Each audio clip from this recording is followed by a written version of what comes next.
Welcome to my English class. Previous క్లాసెస్లో మనం English గ్రామర్కి సంబంధించినటువంటి కొన్ని బేసిక్స్ నేర్చుకున్నాము. ఈ క్లాస్లో కూడా ఇంగ్లీష్ గ్రామర్కి సంబంధించినటువంటి కొన్ని బేసిక్స్ చెప్తున్నాను. ఇందులో మనము నేర్చుకునేటటువంటి అంశాలు ఏంటంటే వాట్ ఈజ్ ఏ వర్డ్, రెండో అంశం ఏంటి అంటే వాట్ ఈజ్ ఏ సెంటెన్స్, మూడో అంశం ఏంటి అంటే what is a phrase. What is a word, what is a sentence, what is a phrase అనేవి ఇంగ్లీష్ గ్రామర్లో ఇవి బేసిక్ పాయింట్స్గా ఉంటవి. మీకు తెలిసి ఉన్నప్పటికీ మళ్ళీ ఒకసారి రివైజ్ చేసేటటువంటి ప్రయత్నము ఈ యొక్క క్లాస్లో ఉంటుంది. ముందుగా మనము వాట్ ఈజ్ ఏ వర్డ్ అనే క్వశ్చన్ కనుక తీసుకున్నట్లయితే పదము అంటే ఏంటి అనే అర్థం ఉంటుంది తెలుగులో. దానికి మనం ఎలా చెప్తాము అంటే a group of letters that makes complete sense is called a word అని మనము నిర్వచనము ఇస్తాము. ఏ గ్రూప్ ఆఫ్ లెటర్స్ అంటే కొన్ని అక్షరాలు సమూహంగా ఉండడం, ఆ సమూహంగా ఉన్నటువంటి అక్షరాలు క్రమంగా ఏర్పడినప్పుడు ఉచ్చారణతో పాటు అర్థవంతమైనటువంటి భావమును గనక వినిపిస్తే దాన్ని మనము పదము అని చెబుతూ ఉంటాం. ఇది మీకు షార్ట్గా చెప్పినటువంటి నిర్వచనం. దీన్ని ఇంకొక రీతిగా కూడా మనము చెప్పే అవకాశం ఉంటుంది. ఎలా అంటే a group of letters in their proper order which makes complete sense is called a word. అలా కూడా మనం చెప్పేటటువంటి అవకాశం ఉంటుంది. ఇక్కడ ఎగ్జాంపుల్లో కనుక తీసుకున్నట్లయితే మీకు ఇక్కడ 3 వర్డ్స్ కనిపిస్తున్నాయి. బ్యాట్, క్యాట్, డాగ్ అని. ఇంకెన్ని పదాలని రాయొచ్చు, కానీ ప్రస్తుతం మాత్రం ఇక్కడ ఈ 3 వర్డ్స్ తీసుకోవడం అనేది జరిగింది. ఇక్కడ మనము మొట్టమొదటి పదాన్ని గమనించినట్లయితే BAT, ఇక్కడ బ్యాట్, ఇక్కడ 3 లెటర్స్ అనేవి ఉన్నాయి. ఇవి ఆల్ఫాబెట్లో ఉండేటటువంటి అక్షర సముదాయం. అయితే ఇక్కడ పదాన్ని మనము ఎలా సమకూరుస్తాము అంటే అక్షర సముదాయంతో పదాన్ని సమకూరుస్తుంటాం. అయితే ముఖ్యంగా మనం ముందుగా ఏం చేస్తామంటే బి తీసుకున్నాము. బి అనేటటువంటి లెటర్ ద్వారా వెంటనే ఏ అనే లెటర్ తీసుకున్నాము, ఆ తర్వాత టీ తీసుకున్నాము. అంటే ఇవి అక్షర సముదాయముగా మనం చెప్పుకోవచ్చు. ఈ అక్షర సముదాయము ఒక క్రమమైనటువంటి పద్ధతిలో పేర్చడం వల్ల దీనికి ఉచ్చారణ వచ్చేసి అర్థవంతమైనటువంటి భావాన్ని వినిపించింది. కాబట్టి దీన్ని మనము పదము అని చెప్పేటటువంటి అవకాశం ఉంటుంది. కాబట్టి బ్యాట్, క్యాట్, డాగ్ అనేవి ఇంగ్లీష్ భాషలో పదాలు అన్నమాట. బ్యాట్ అంటే మనము అర్థం ఏం చెప్తామంటే బంతిని కొట్టే కర్రని. క్యాట్ అంటే పిల్లి, ఇది ఒక జంతువు అన్నమాట. డాగ్ ఇది కూడా ఒక జంతువు. దీన్ని మనం కుక్క అని తెలుగులో చెప్తూ ఉంటాం. ఈ 3 పదాలు ఇక్కడ మీకు ఎగ్జాంపుల్గా ట్రీట్ చేయడం అనేది జరిగింది. అయితే పదాల ముందుకు నేను ఏ అనేటటువంటి ఇండెఫినెట్ ఆర్టికల్ని సూచించడం అనేది జరిగింది. ఎందుకంటే రాసినటువంటి పదాలకు పూర్తిగా నిండైనటువంటి భావన రావడానికి మాత్రమే ఆ పదాలకు ముందు ఇండెఫినెట్ ఆర్టికల్ ఏ అనేది చేర్చడం అనేది జరిగింది. మరి ఇక్కడ ఉన్నటువంటి పదం ఏంటంటే బ్యాట్. ఈ బ్యాట్ అనేటటువంటి పదము బిగినింగ్లో బితో స్టార్ట్ అయింది. బి అనేది కాన్సోనెంట్. ఏదైనా ఒక పదము కాన్సోనెంట్తో ప్రారంభమై కామన్ నౌన్గా ఉండి కౌంటబుల్ నౌన్గా ఉండి సింగులర్ నెంబర్లో ఉన్నట్టయితే ఆ పదానికి ముందు మనం ఇండెఫినెట్ ఆర్టికల్ చేర్చాలి. కాబట్టి ఇక్కడ ఏ అనే ఇండెఫినెట్ ఆర్టికల్ తీసుకురావడం అనేది జరిగింది. అప్పుడు ఏ బ్యాట్గా అర్థం రావడం జరిగింది. అంటే ఒక బంతిని కొట్టే కర్ర అనేటటువంటి అర్థం. అలాగనే రెండో పదం తీసుకుంటే సితో మొదలైంది. సి అనేది కూడా కాన్సోనెంట్. కాబట్టి ఇది సింగులర్ నెంబర్లో ఉంది, కౌంటబుల్ నౌన్గా ఉంది, కామన్ నౌన్గా ఉంది. కాబట్టి ముందు ఇండెఫినిట్ ఆర్టికల్ చేర్చాము. డాగ్ అనే దాంట్లో కూడా అంతే అనమాట. డీతో స్టార్ట్ అయింది. డి అనేది కాన్సోనెంట్. ఇది common noun, countable noun, singular సెన్స్లో ఉంది కాబట్టి దానికి ముందు ఇండెఫినిట్ ఆర్టికల్ చేర్చడం అనేది జరిగింది. ఇలా మనము వాట్ ఈజ్ ఏ వర్డ్ అంటే పదము అంటే ఏంటి అనేటటువంటి విషయానికి పూర్తి నిర్వచనము ఇవ్వడం జరిగింది. ఇది మీకు స్పష్టంగా అర్థమైందని నేను భావిస్తున్నాను. నెక్స్ట్ రెండవ ప్రశ్న కనుక తీసుకుంటే we have to take second question, which is that what is a sentence అంటే దీనికి తెలుగు అర్థం ఏంటంటే వాట్ ఈజ్ ఏ సెంటెన్స్ అన్నప్పుడు మనము వాక్యం అంటే ఏంటి అంటాము. మరి వాక్యం అంటే ఏంటి అనేది మనం చూసినప్పుడు a group of words that makes complete sense is called a sentence. అంటే కొన్ని పదాలు సమూహంగా ఉండి ఆ సమూహంగా ఉన్నటువంటి పదాలని ఒక క్రమమైనటువంటి పద్ధతిలో పేర్చినప్పుడు ఉచ్చారణతో అర్థవంతమైన భావాన్ని గనక వినిపించినట్లయితే దానిని మనము వాక్యము అని చెప్పే అవకాశం ఉంటుంది. ఇలా అంటే ఇక్కడ రాసినటువంటి ఈ నిర్వచనం కానీ షార్ట్గా ఉన్నదిగా మనం చెప్పుకోవచ్చు. మనకు స్వీట్గా కూడా అనిపిస్తుందిగా చెప్పుకోవచ్చు. మళ్ళా దీనినే ఇంకో పద్ధతిలో మనం చెప్పినట్లయితే a group of words in their proper order which makes complete sense is called a sentence. ఇక్కడ మీరు ఎగ్జాంపుల్స్లో గమనించండి. ఎగ్జాంపుల్స్లో మీకు 10 సెంటెన్సెస్ ఇవ్వడం అనేది జరిగింది. మొట్టమొదటి ఎగ్జాంపుల్ని గ్రహించినట్లయితే ఇందులో మోహన్ అనేది పదమే, వర్క్స్ అనేది పదమే, వెరీ అనేది పదమే, హార్డ్ అనేది పదమే. అంటే ఇవన్నీ కూడా ఇంగ్లీష్ లాంగ్వేజ్లో ఉన్నటువంటి పదాలు. ఇవి పదాల సమూహం అన్నమాట. ఈ పదాల సమూహాన్ని నేను ఒక క్రమమైన పద్ధతిలో పేర్చాను. క్రమమైన పద్ధతిలో పేర్చినప్పుడు ఉచ్చారణతో పాటు దానికి మీనింగ్ కూడా వచ్చింది. కాబట్టి దీన్ని మనం సెంటెన్స్ అని చెప్పుకునేటటువంటి అవకాశం ఉంటుంది. చూడండి, మొట్టమొదటి దాన్ని గమనించినట్లయితే Mohan works very hard. Mohan అనేటటువంటి నౌన్ తర్వాత వర్క్స్ అనే వెర్బును చేర్చడం, ఆ తర్వాత అడ్వెర్బ్ చేర్చడం, తర్వాత హార్డ్ అనే పదాన్ని చేర్చడం జరిగింది. అంటే మోహన్ వర్క్స్ వెరీ హార్డ్. ఇందులో మనకు 4 పదాలు ఉన్నాయి. ఈ 4 పదాల్లో మనకు సబ్జెక్టుగా, వెర్బుగా, ఆబ్జెక్టుగా ట్రీట్ చేస్తూ ఉన్నాము. ఎప్పుడైతే ఒక వాక్యము సబ్జెక్ట్, వెర్బు, ఆబ్జెక్టుని కలిగి ఉంటుందో అది అర్థవంతంగా రూపొందుతుంది అని మనం అనుకోవచ్చు. కాబట్టి మొట్టమొదటి సెంటెన్స్లో మోహన్ అనేది సబ్జెక్ట్, వర్క్స్ అనేది వర్బు, వెరీ హార్డ్ అనేది ఆబ్జెక్ట్.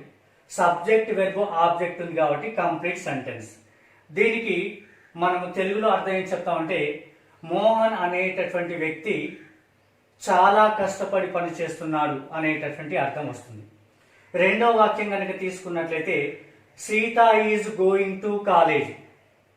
సీత అనేటటువంటి బాలిక కళాశాలకు వెళుతూ ఉన్నది అనేటటువంటి అర్థాన్ని ఇస్తుంది. ఇందులో కూడా మనకు సబ్జెక్ట్ ఉంది, వర్బ్ ఉంది, ఆబ్జెక్ట్ ఉంది.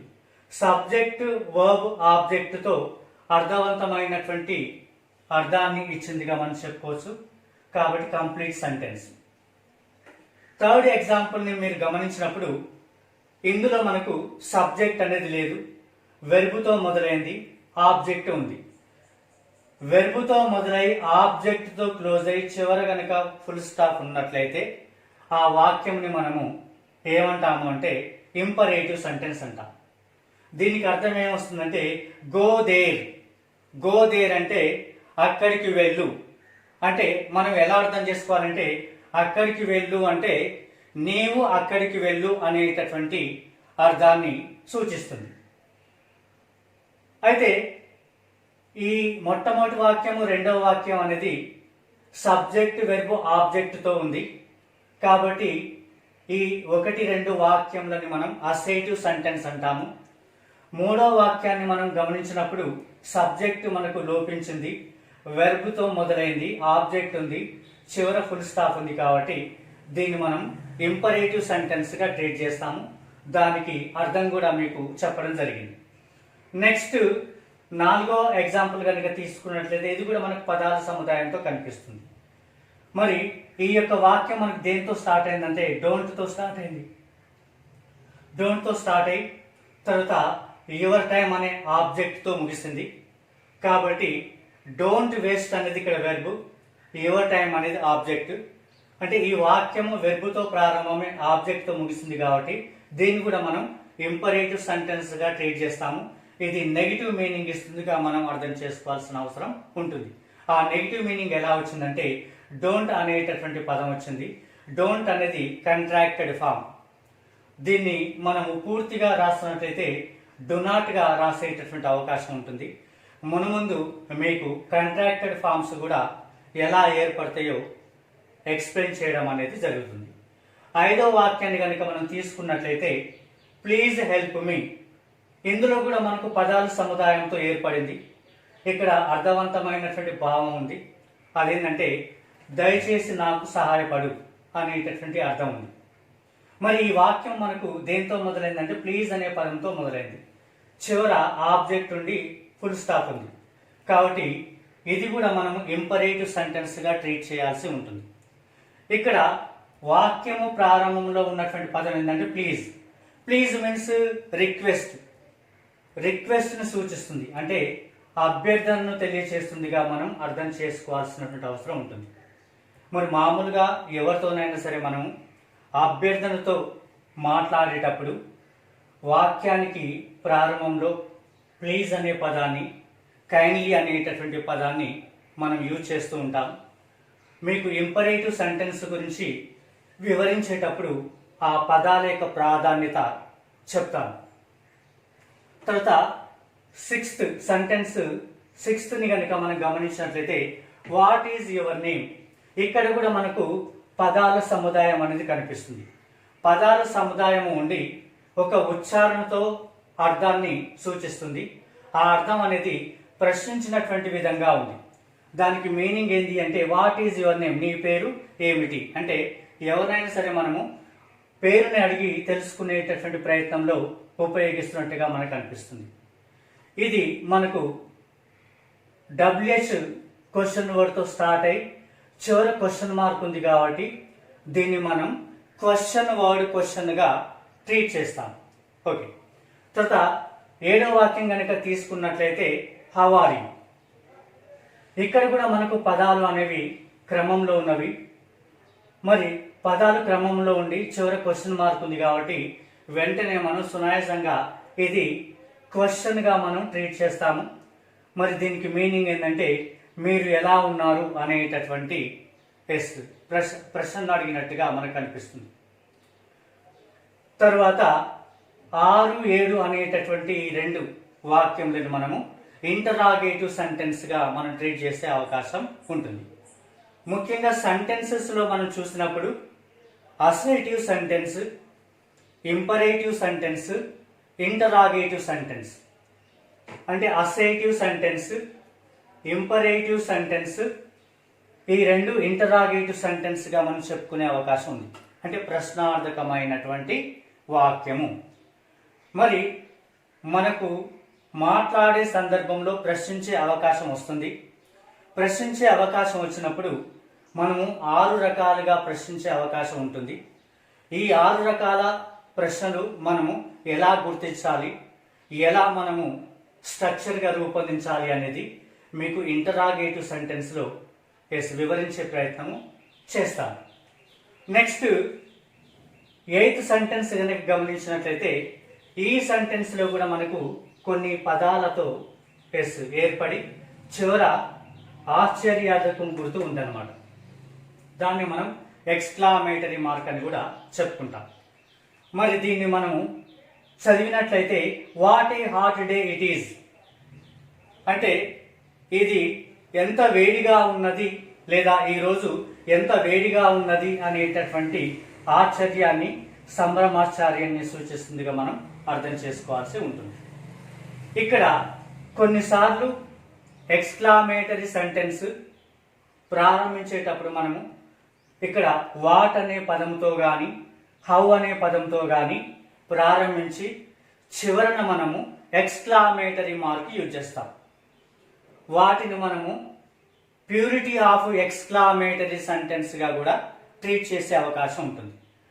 Purity of exclamatory, interjection with exclamatory అనేటటువంటి విషయము మీకు ఎక్స్క్లామేటరీ సెంటెన్స్లో వివరించే ప్రయత్నం చేస్తాను. కానీ మొత్తం మీద ఇక్కడ 7th సెంటెన్స్ 8th సెంటెన్స్ ఈ రెండు కూడా మనకు ఎక్స్క్లామేటరీ సెంటెన్స్గా చెప్పుకునే అవకాశం ఉంటుంది. ఎందుకంటే ఆశ్చర్యకరమైన భావాన్ని ఇవి తెలియచేస్తున్నాయి కాబట్టి. Next, how terrible the fight is. ఇది కూడా మనకేంటంటే ఎక్స్క్లామేటరీ సెంటెన్స్. ఈ ఎక్స్క్లామేటరీ సెంటెన్స్ అనేది హౌ అనే పదంతో మొదలైంది, చివర మనకు ఎక్స్క్లామేటరీ మార్క్ ఉంది కాబట్టి దీన్ని మనం ఎక్స్క్లామేటరీ సెంటెన్స్గా చెప్తాం. దీనికి మీనింగ్ ఏమొస్తుందంటే ఆ పోరాటం ఎంత భయానకంగా ఉంది అంటే ఆ పోరాటం చాలా భయానకంగా ఉంది అనే అర్థాన్ని సూచిస్తుంది. కాబట్టి మనము దీన్ని అర్థవంతమైన వాక్యంగా చెప్పుకోవచ్చు. నెంబర్ 10 కనుక చూసినట్లయితే మే గాడ్ బ్లెస్ యూ అంటే భగవంతుడు నిన్ను చల్లగా చూడుగాక అనేటటువంటి అర్థాన్ని ఇస్తుంది. ఈ పదము మేతో స్టార్ట్ అయింది, చివర ఆశ్చర్యజనకమైనటువంటి గుర్తు ఉంది. ఎప్పుడైనా సరే ఒక వాక్యము మే అనే పదముతో ప్రారంభించబడి చివరన ఎక్స్క్లామేటరీ మార్క్ గనక ఉన్నట్లయితే దాన్ని మనం ఆప్టేటివ్ సెంటెన్స్గా చెప్పుకునేటటువంటి అవకాశం ఉంటుంది. కాబట్టి ఇది ఆప్టేటివ్ సెంటెన్స్గా మనం పరిగణించే అవకాశం ఉంది. అంటే మొత్తం మీద వాట్ ఈజ్ ఎ సెంటెన్స్ అనేటటువంటి ఈ యొక్క విషయంలో ఎగ్జాంపుల్స్గా 10 సెంటెన్సెస్ తీసుకోవడం జరిగింది. ఈ 10 సెంటెన్సెస్ అనేవి ఒకే పద్ధతిలో కాకుండా వివిధ రకాలుగా మనకు ఉండడం అనేది జరిగింది.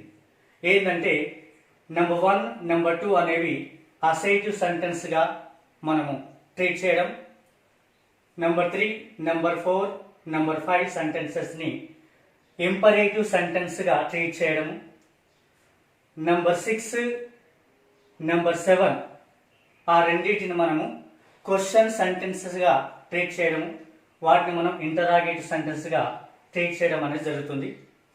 నెంబర్ 8, 9 ఈ రెండు కూడా మనకేంది అంటే ఎక్స్క్లామేటరీ సెంటెన్సెస్గా ట్రీట్ చేయడం అనేది జరుగుతుంది. నెంబర్ 10 అనేది మే గాడ్ బ్లెస్ యూ, ఇది ఆప్టేటివ్ సెంటెన్స్గా ట్రీట్ చేయడం అనేది జరుగుతుంది.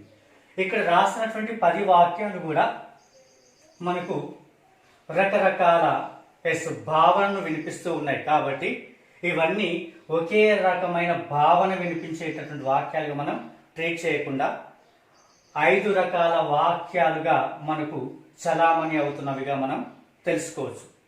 మరి ఈ 10 వాక్యములలో ఏవి అసైటివ్ సెంటెన్స్, ఏవి ఇంపరేటివ్ సెంటెన్స్, ఏవి ఇంటరాగేటివ్ సెంటెన్స్, ఏవి ఎక్స్క్లామేటరీ సెంటెన్స్, ఏవి ఆప్టేటివ్ సెంటెన్స్ అనే విషయాన్ని వివరణాత్మకంగా మనం గుర్తించాలి అంటే మనము కైండ్స్ ఆఫ్ సెంటెన్సెస్ అనే టాపిక్లో చూసేటటువంటి అవకాశం ఉంటుంది.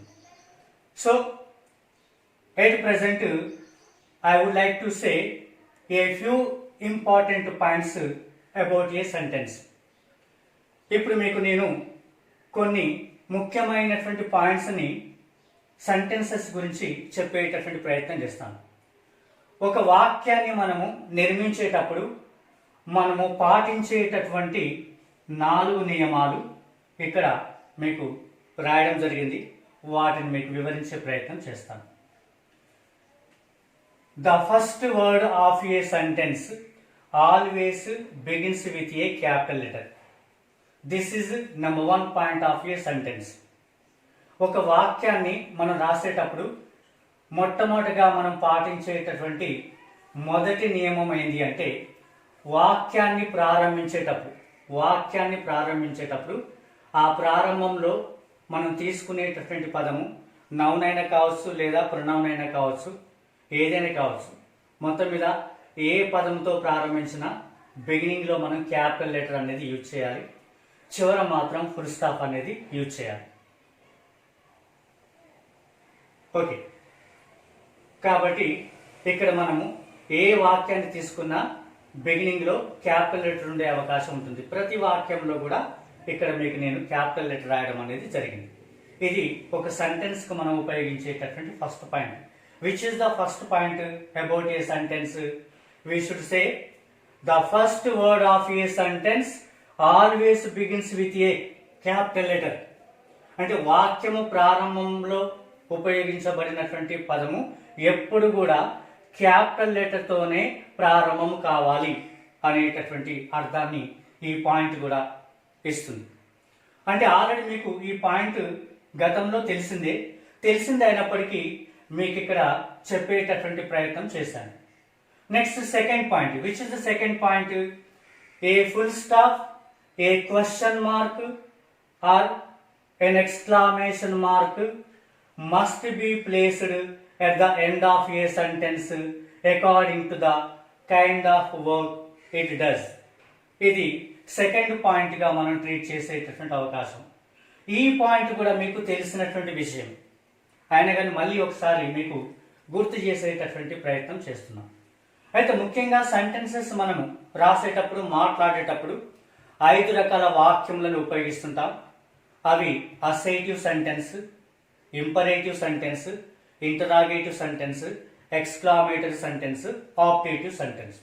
ఈ 5 రకాల వాక్యములు ఉంటాయి. చాలా వరకు ఏంటంటే మనము 4 రకాల వాక్యముల గురించి మాత్రమే తరచుగా వింటూ ఉన్నాం. 5వ రకమైనటువంటి వాక్యం ఏదైతే ఉందో ఆప్టేటివ్ సెంటెన్స్, దీని గురించి ఎక్కువగా క్లాస్ రూమ్లో డిస్కస్ చేయడం అనేది జరగట్లేదు. కొంతమంది ఆప్టేటివ్ సెంటెన్స్ అనేది ఉంటుందనే విషయాన్ని మర్చిపోతూ ఉన్నారు.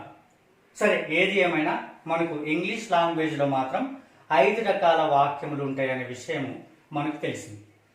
అయితే వాక్యాన్ని మనం ప్రారంభించేటప్పుడు క్యాపిటల్ లెటర్ అనుకున్నాం, కానీ వాక్యము చివర గనక తీసుకున్నట్లయితే ఆ వాక్యం యొక్క ధర్మాన్ని బట్టి, దాని యొక్క అర్థాన్ని బట్టి చివర మనము ఫుల్ స్టాప్ కానీ, క్వశ్చన్ మార్క్ కానీ, ఎక్స్క్లమేషన్ మార్క్ కానీ యూజ్ చేస్తాము.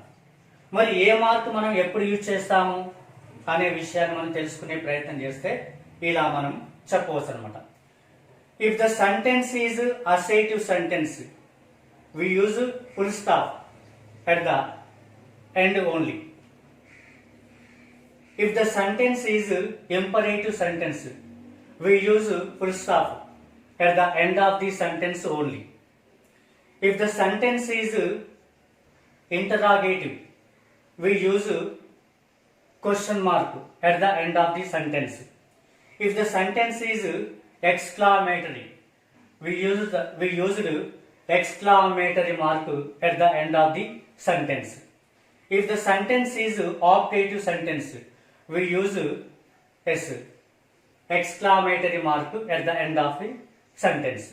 అంటే మొత్తం మీద ఇచ్చినటువంటి వాక్యము అసైటివ్ సెంటెన్స్, ఇంపరేటివ్ సెంటెన్స్ అయితే ఫుల్ స్టాప్, ఇంటరాగేటివ్ సెంటెన్స్ అయితే క్వశ్చన్ మార్క్, ఎక్స్క్లామేటరీ మరియు ఆప్టేటివ్ సెంటెన్స్ అయితే ఎక్స్క్లామేషన్ మార్క్.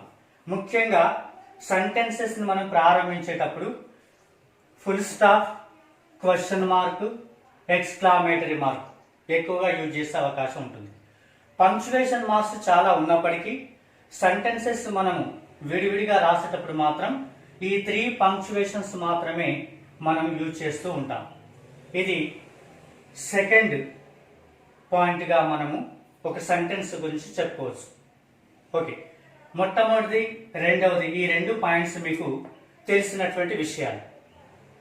మరి తరచుగా ఈ 2 పాయింట్స్ మాత్రం చాలా వరకు గుర్తు ఉండి ఉంటాయి, కానీ 3వ 4వ విషయం మాత్రము మరి అంతగా తెలిసి ఉండదు అని నేను భావిస్తున్నాను.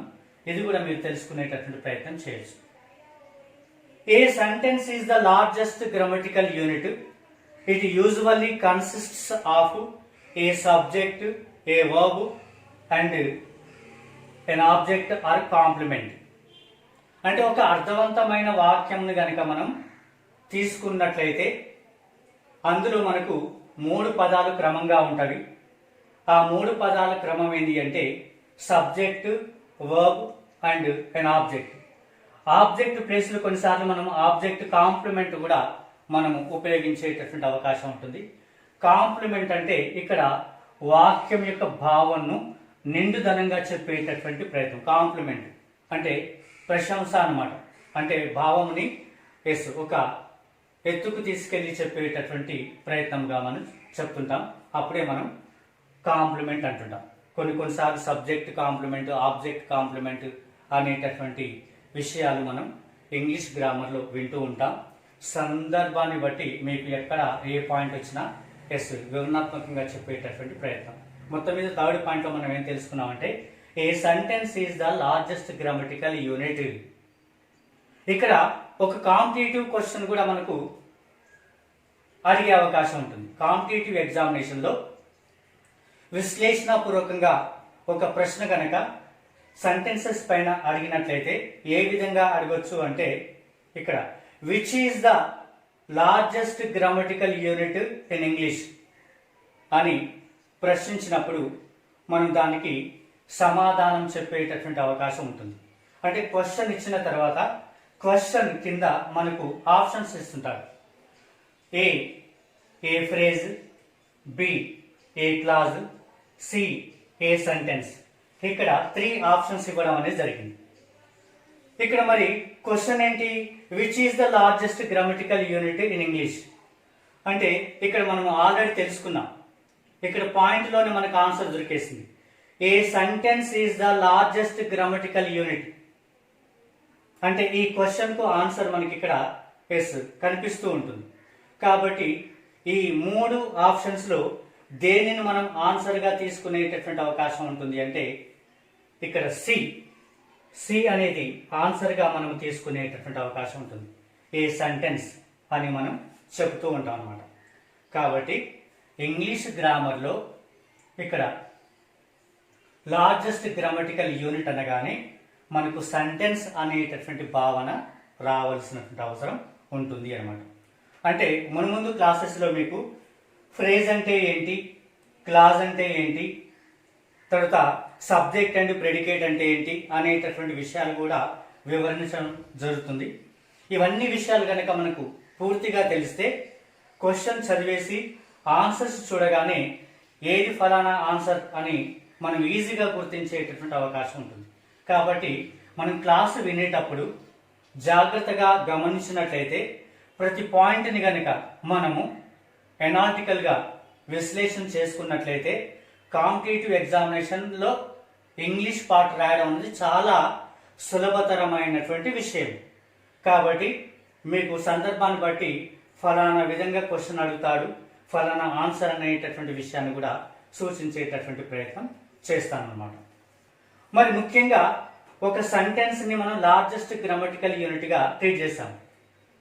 It means sentence. ఇక్కడ సెంటెన్స్ అనేది నౌన్ ఫామ్, దీనికి బదులుగా ఇట్ అనే ప్రొనౌన్ ని మనం యూజ్ చేస్తాం. కాబట్టి it usually consists of a subject, a verb and an object or complement. అంటే ఒక వాక్యము సాధారణంగా ఏ విధమైనటువంటి పదాలతో ఏర్పడుతుంది అంటే సబ్జెక్ట్తో ప్రారంభమవుతుంది, ఆ తర్వాత వెర్బ్ వర్డ్ ఉంటుంది, ఆ తర్వాత ఆబ్జెక్ట్ ఉంటుంది, కొన్నిసార్లు సందర్భాన్ని బట్టి కాంప్లిమెంట్ కూడా ఉంటుంది. ఎప్పుడైతే ఒక వాక్యంలో సబ్జెక్ట్, వర్బ్, ఆబ్జెక్ట్ ఉంటుందో అప్పుడు ఆ వాక్యముకు నిండుదనమైనటువంటి అర్థము అర్థవంతంగా మారే అవకాశం ఉంటుంది. కాబట్టి దాన్ని మనం అర్థవంతమైన వాక్యము లేదా కంప్లీట్ సెంటెన్స్ అని చెప్పుకునే అవకాశం అనేది ఉంటుంది.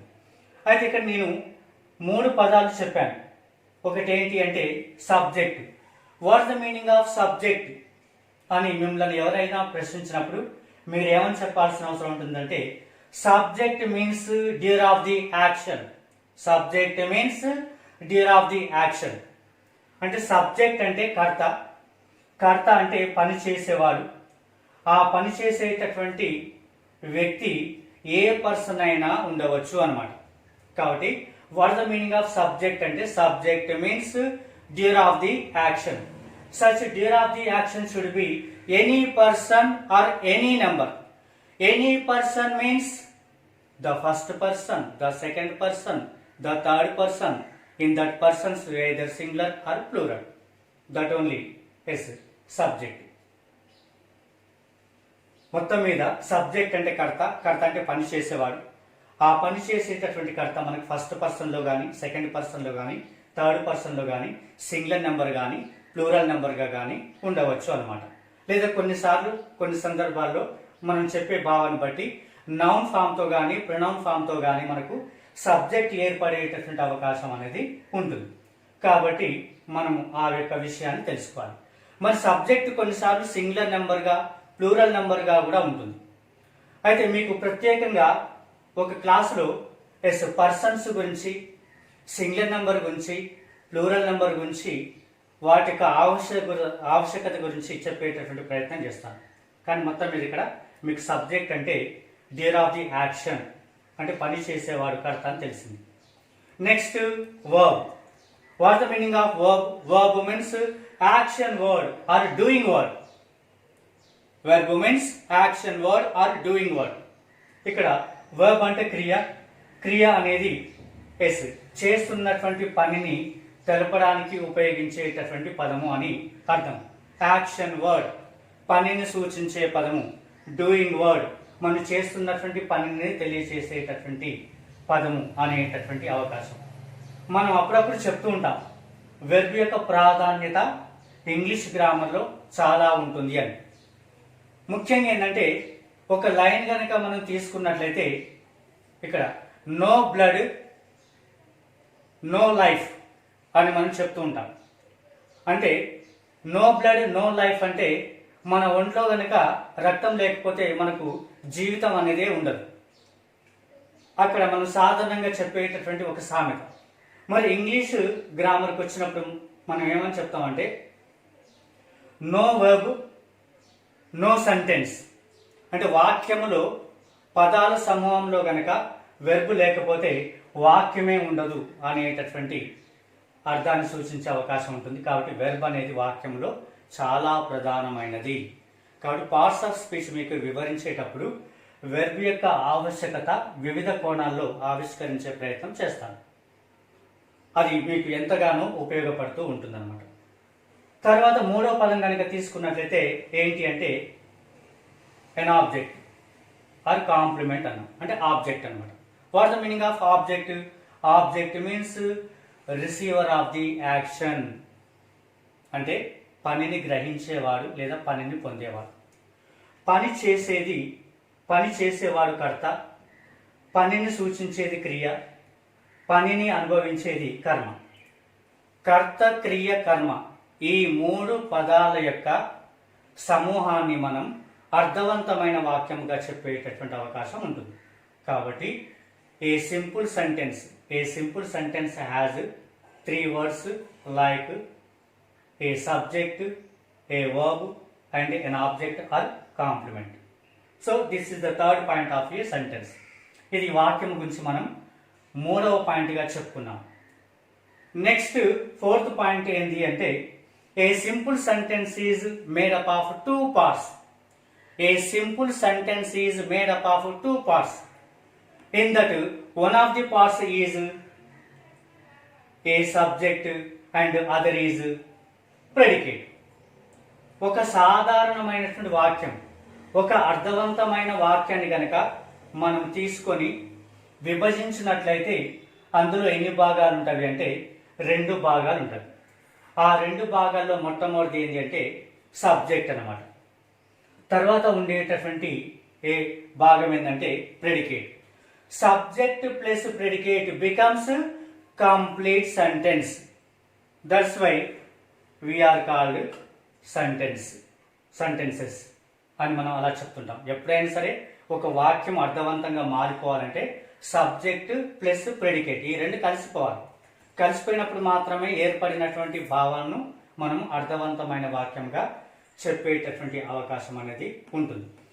మరి ప్రత్యేకంగా మీకు సబ్జెక్ట్ అండ్ ప్రెడికేట్ అనేటటువంటి అంశాన్ని కూడా మీకు తీసుకొచ్చేటటువంటి ప్రయత్నం చేస్తాను. మరి సబ్జెక్టులో ఉండేటటువంటి పదాలు ఏంటి, ఏ పదాన్ని మనం అందులో ఉపయోగిస్తుంటాము, ప్రెడికేట్లో ఉండేటటువంటి పదాల సమూహం ఏంటి, ఆ రెండు కలిసినప్పుడు ఎలా అర్థవంతమైన భావంగా ఏర్పడుతుంది అనేటటువంటి విషయాన్ని సబ్జెక్ట్ అండ్ ప్రెడికేట్ అనేటటువంటి భాగంలో మనము వివరణాత్మకంగా తెలుసుకునేటటువంటి ప్రయత్నము చేయొచ్చు. నెక్స్ట్ మనము